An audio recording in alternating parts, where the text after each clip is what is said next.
Bom dia. Muito bom dia. Toda a gente me ouve? Então, antes de mais, obrigado pelo convite. É um prazer imenso estar aqui a falar sobre o tema da minha vida, que me apaixona e que faz com que, enquanto profissional também, eu me sinta realizada. E apesar do trabalho não ser tudo na vida, é uma parte importante, mas não é o mais importante. Poder trabalhar naquilo que eu gosto é, sem dúvida, um privilégio. Convidaram-nos para o capítulo 3. Somos verdadeiramente felizes. Eu queria começar por partilhar convosco... o tempo pressiona muito. Eu queria começar por partilhar convosco uma pequena história sobre a infelicidade e uma história sobre crescimento e sobre resiliência. José Saramago tem uma frase que eu adoro que diz: nós crescemos muito mais à sombra do que ao sol. E muitas vezes perguntam-me como é que eu cheguei até a esta área de happyologist, que é giro e que fica no ouvido e que nós temos vontade de saber mais. Quando o meu avô morreu, a minha avó entrou numa depressão estrutural, como era esperável que entrasse, e os medicamentos não faziam mais do que é suposto os medicamentos fazerem. E eu quis saber, eu quis procurar. Eu acreditava que existiam formas que eu pudesse pôr em prática e que iriam devolver à minha avó alguma da felicidade que ela tinha perdido com a morte do meu avô. E foram aí que os livros entraram. Foi neste meu processo de querer acrescentar valor à vida da minha avó que eu me comecei a interessar por estes temas. É ou não possível nós sermos mais felizes? Existem comportamentos que vão aumentar a nossa felicidade e, nesse caminho, através dos livros, apaixonei-me. Depois fui estudar, obviamente, porque não basta só nós lermos livros, não é? Quando nós trabalhamos com estes temas da felicidade, da saúde mental e do bem-estar, é importante nós termos aqui uma base científica, mas foi através da dor, através do desconforto, através do sofrimento, através da tristeza, que eu encontrei um caminho para a minha própria felicidade e também para aquela que é a felicidade hoje da minha avó, que tem 85 anos e que é uma mulher cheia de vida. Sem dúvida nenhuma que o contexto é importante para a nossa felicidade, mas também as nossas competências e as escolhas que nós vamos fazendo ao longo da vida. E não, as escolhas não são igualmente fáceis para todos, mas nós vamos falar disto um bocadinho mais à frente. Eu quero começar por vos falar da infelicidade. Estavam à espera, não é? Então, eu trago alguns dados. Escrevi-os porque não quero deixar nenhum por dizer. Em primeiro, essas notícias são deste ano, ok? São de junho de 2024. Portugal aumentou em 80% o consumo de antidepressivos desde 2013. De 2013 para 2023 nós aumentámos 80% o consumo de antidepressivos. Em 2023 venderam-se em Portugal 12 milhões de embalagens de antidepressivos, o que dá uma média de 33 mil caixas por dia. Somos o segundo país da OCDE com maior consumo de antidepressivos, com 14 doses diárias por cada 100 habitantes. À nossa frente só está a Islândia e no fundo da cauda está a Letónia. Em março de 2021, fomos apontados como um dos países da Europa com maior risco de burnout. Em 2022, o Stada Health Report reportava que 57% dos portugueses acreditava que estava perto de uma situação de burnout. Em 2023, a OPP, a Ordem dos Psicólogos Portugueses, diz-nos que 7 em cada 10 trabalhadores estão em risco de burnout. Um último estudo recente da Mercer diz-nos que 81% dos trabalhadores está em risco de burnout. Em 2020, ou seja, há 4 anos atrás, esse valor era de 63%. No que diz respeito aos portugueses, e este país cheio de comida boa, vinho bom, sol e praias, através do World Happiness Report, que é a métrica que avalia a felicidade dos países, os indicadores nós podemos questioná-los, mas Portugal este ano estava no 55º lugar, depois de, em 2019, ter estado no 34º lugar. Tendo em conta que, sem dúvida nenhuma, o contexto importa, não é? É importante também percebermos que, além do contexto, existe o indivíduo. Mas, para um indivíduo ser feliz e estar feliz, sem dúvida nenhuma que lhe compete a ele fazer esta análise do seu contexto e perceber o que é que pode fazer a partir daí. Não sei se tu concordas comigo. Eu concordo, não é? Também não podia dizer o contrário, se não ia parecer mal, mas concordo sem dúvida. E falaste muito do contexto e sem dúvida que nós também somos fruto do nosso contexto, mas o nosso contexto também pode ser fruto de nós próprios e das escolhas que nós fazemos e das opções que tomamos.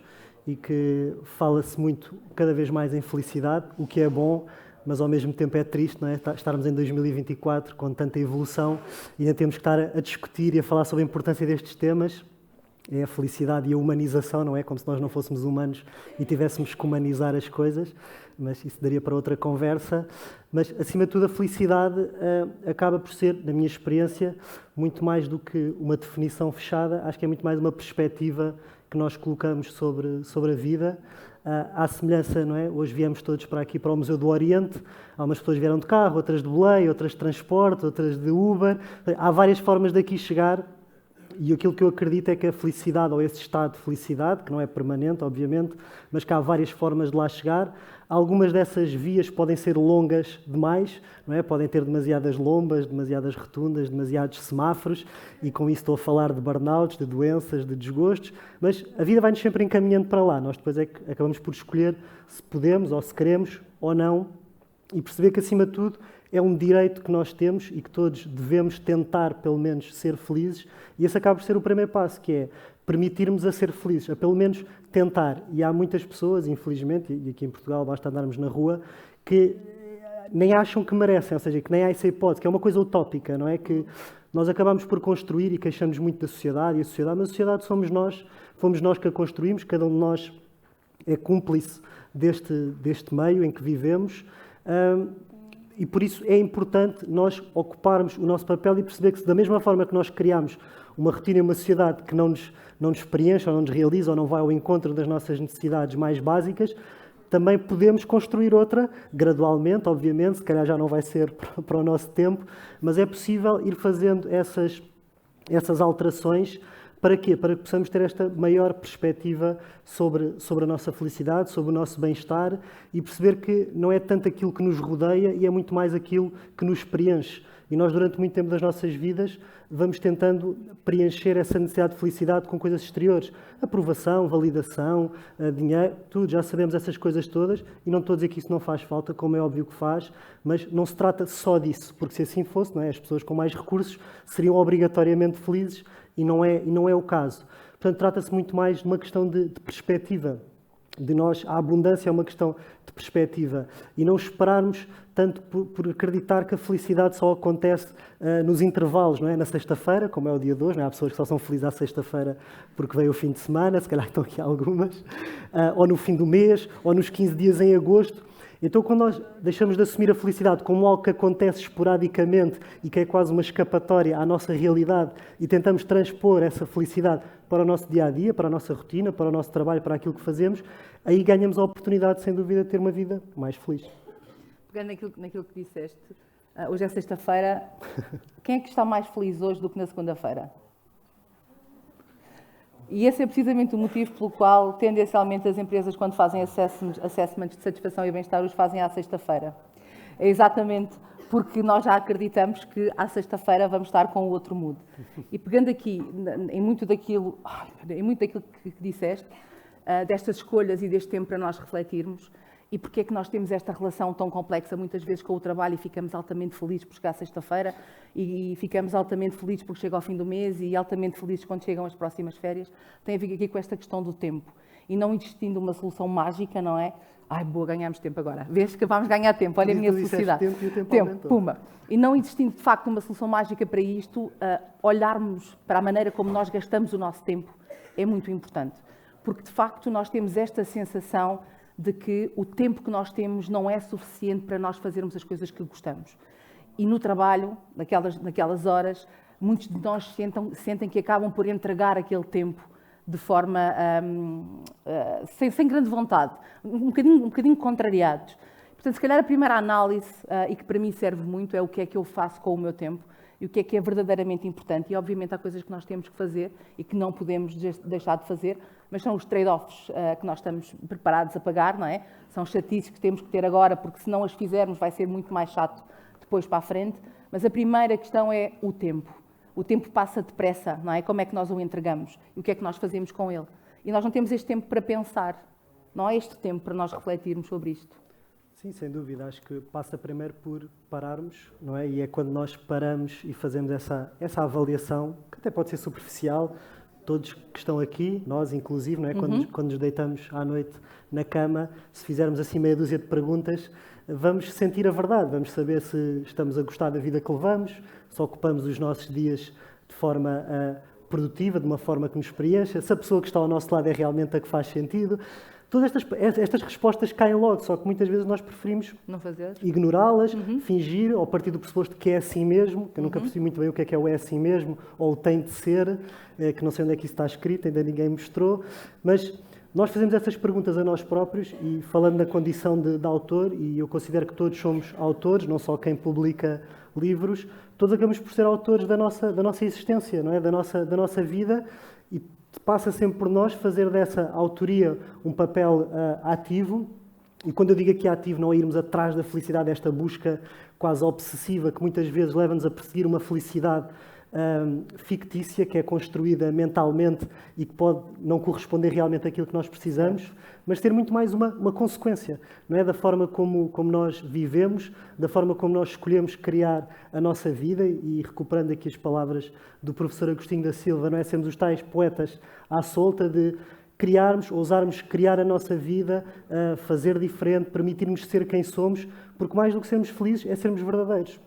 E se nós formos verdadeiros connosco e com os outros, vamos acabar por chegar a esse lugar, porque vamos estar mais em paz, não vamos deixar de viver desfasados, que essa para mim continua a ser uma das principais causas da angústia e de infelicidade, é vivermos desfasados, como tu dizias há pouco, de estamos num sítio e gostávamos de estar noutro, estamos solteiros, gostávamos de estar casados, estamos casados, gostávamos de estar solteiros, estamos em 2024, mas estamos a comportar-nos como se estivéssemos em 2005 ou a pensar em 2030, ou seja, andamos sempre desencontrados, nunca estamos onde realmente estamos.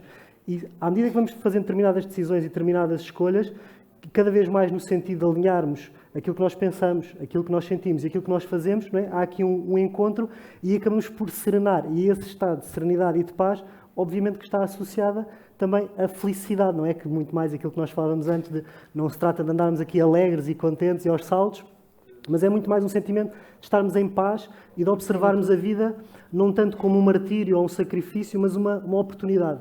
E a partir do momento que nós observamos a vida como uma oportunidade de trabalharmos em nós, principalmente em nós, de evoluirmos e de trazer algo que ninguém pode trazer por nós, e essa é que é a beleza, não é? Da nossa singularidade, cada um de nós tem algo que só nós é que podemos trazer.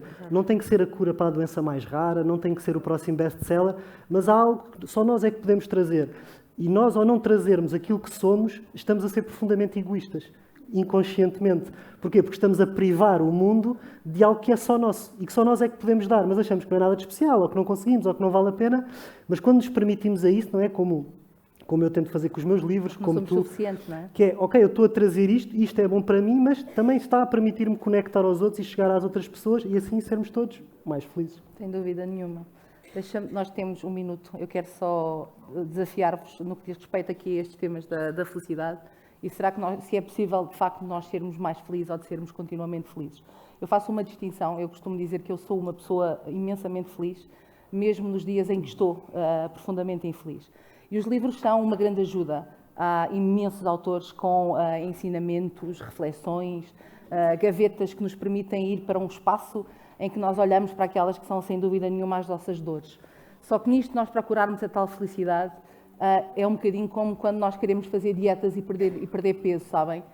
Nós entramos numa dieta, queremos perder peso. O que é que fazemos? Compramos livros com receitas baixas em hidratos de carbono que ninguém aguenta, não é? Mas não basta ler o livro, eu tenho que fazer as receitas, eu tenho que comer alface, não é? E a felicidade tem esta vantagem, ela é um músculo que nós podemos desenvolver, tal como quando queremos aprender a tocar piano e treinamos e temos aulas. Isto é possível e acho que neste contexto esta acaba por ser um bocadinho esta mensagem mais esperançosa da autorresponsabilização, que era um pouco o que estavas a falar também. Sem dúvida, e acima de tudo permitirmos tentar e em caso de dúvida escolhermos aquilo que nos faz feliz, que se assim for, certamente não nos iremos enganar. Tá? Obrigado a todos. Obrigada. Por aqui?